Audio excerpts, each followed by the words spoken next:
হাওয়া অফিসের পূর্বাভাস অনুযায়ী উত্তরবঙ্গের জলপাইগুড়ি ও কোচবিহার জেলা জুড়ে শীতের শেষে বৃষ্টিপাতের সম্ভাবনা।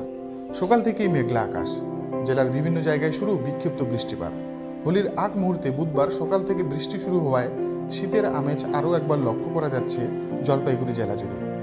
আবহাওয়া দপ্তরের পূর্বাভাস আগেই ছিল, এদিন সকাল থেকেই জলপাইগুড়ির মাঠে ভিজে উঠল ইলিশে গুড়ি বৃষ্টিতে।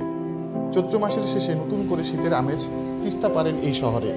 প্রাতঃভ্রমণকারীদের মনে বাড়তি আনন্দ শেষ শীত উপভোগ করার। তবে হঠাৎ এই বৃষ্টিতে কিছুটা হলেও অসুবিধার সম্মুখীন সাধারণ নাগরিকেরা। তবে বৃষ্টিপাতের সাথে শিলাবৃষ্টি হলে কৃষকেরা সমস্যার সম্মুখীন হবেন।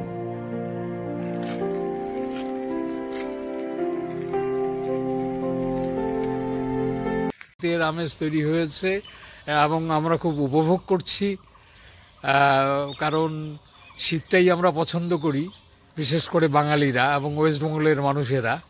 কারণ গরম অসহ্য মনে হয়, যদিও গরম কৃষির পক্ষে প্রয়োজন, এটা আমরা জানি। তা তবু আমরা সাধারণ মানুষ ওই গভীর চিন্তা না করে আমরা ভাবি যে কোনটাতে আমরা আরাম বোধ করব।